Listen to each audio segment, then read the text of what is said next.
అందరికీ నమస్కారం. గుడ్ ఫుడ్కి స్వాగతం. ఈరోజు మనం ఇన్స్టెంట్ కోవాతో గులాబ్ జామున్ చేసుకుందామండి. చాలా ఈజీ ప్రాసెస్లో. దానికి కావాల్సింది 1 కప్ ఆఫ్ మిల్క్ పౌడర్ తీసుకున్నాను, 1/4 కప్ ఘీ, మిల్క్ 3/4 కప్.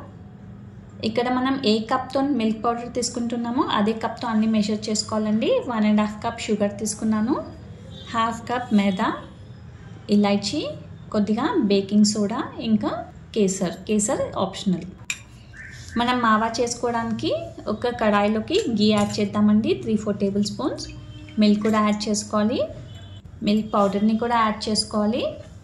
లో టు మీడియం ఫ్లేమ్లో చక్కగా కోవా అయ్యే వరకు మిక్స్ చేస్తూ ఉండాలండి.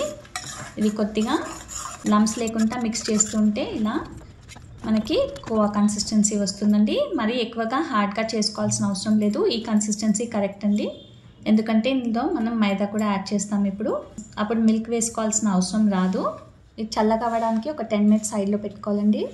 షుగర్ సిరప్ చేయడానికి 1.5 కప్ షుగర్కి 1.5 కప్ ఈక్వల్ క్వాంటిటీ వాటర్ తీసుకోవాలి. మనకి ఇక్కడ సిరప్ కొద్దిగా స్టిక్కీగా అవుతే సరిపోతుందండి. 1 స్ట్రింగ్ కన్సిస్టెన్సీ సిరప్ అవసరం లేదు. కొద్దిగా మెల్ట్ అయిన తర్వాత ఇందులోకి ఇలాచీ పౌడర్ ఇంకా కేసర్ యాడ్ చేసుకోవాలి. మనకి ఇక్కడ సిరప్ బాయిల్ అవుతూ ఉంటుంది. మనం అప్పటి వరకు డో ప్రిపేర్ చేసుకుందాం. కోవా కూడా చల్లారిపోయిందండి. ఇందులోకి కొద్దిగా మైదా యాడ్ చేస్తూ సాఫ్ట్ డో ప్రిపేర్ చేసుకోవాలి. 1/2 కప్ మైదా తీసుకున్నాను, కానీ కొద్దిగా వేస్తూ కలుపుకోవాలండి. లేకపోతే మరీ ఎక్కువ అయిపోతే హార్డ్ అయిపోతే మనకి గులాబ్ జామున్ కూడా హార్డ్గా వస్తాయి. ఇందులోకి కొద్దిగా ఇలాచీ పౌడర్ ఫ్లేవర్ కోసం యాడ్ చేసుకోవాలి. 1/4 టీ స్పూన్ బేకింగ్ సోడా కూడా యాడ్ చేసుకోవాలి. ఇలా సాఫ్ట్ డో ప్రిపేర్ చేసి సైడ్లో పెట్టుకోవాలి రెస్ట్ అవ్వడానికి 10 మినిట్స్. మనకి షుగర్ సిరప్ కూడా కరెక్ట్గా ఈ కన్సిస్టెన్సీ అయితే కరెక్ట్గా ఉంటుంది. ఈ డోని మనం ఎంతగా నీట్ చేసుకుంటే మనకి గులాబ్ జామున్ అంతా సాఫ్ట్గా వస్తాయండి. 3-4 మినిట్స్ వరకు చక్కగా ఇలా నీట్ చేస్తూ ఉండాలి.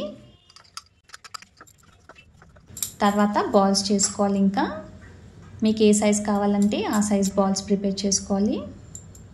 ఇలాగే అన్నీ చేసుకోవాలండి.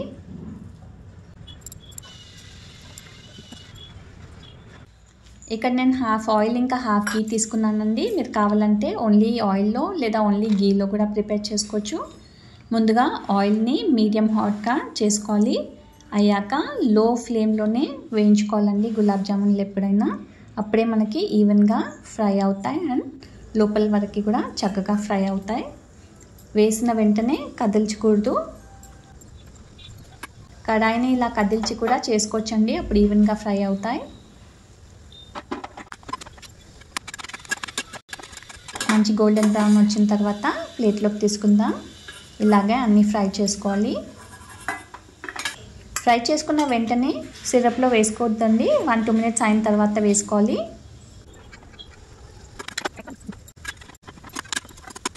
ఒక 2 అవర్స్ చక్కగా సోక్ అయిన తర్వాత సర్వ్ చేసుకోవాలి. ఇంకా చూసారు కదండి, మనం ఎంత ఈజీ ప్రాసెస్లో ఇన్స్టెంట్ కోవాతో గులాబ్ జామున్ చేసుకుందాం. ఇది చాలా డెలిషియస్గా ఉంటాయండి, చాలా సాఫ్ట్గా కూడా ఉంటాయి. తప్పకుండా మీరు ట్రై చేసి మీ కమెంట్స్ ఇవ్వండి. మన ఛానల్లో అన్నీ without onion and garlic recipes ఉంటాయండి. ఓన్లీ ఒక్క ప్లేలిస్టే ఉంది ఆనియన్ ఇంకా గార్లిక్తో. Healthy drinks and healthy powders కూడా ఉంటాయి, అవి కూడా చూడండి. డిస్క్రిప్షన్లో ఇస్తాను లింక్స్ అన్నీ. ఇలాంటి ఇంట్రెస్టింగ్ అండ్ హెల్తీ రెసిపీస్ కోసం మన గుడ్ ఫుడ్ని సబ్స్క్రైబ్ చేయండి. అందరికీ కూడా షేర్ చేయండి. Thank you.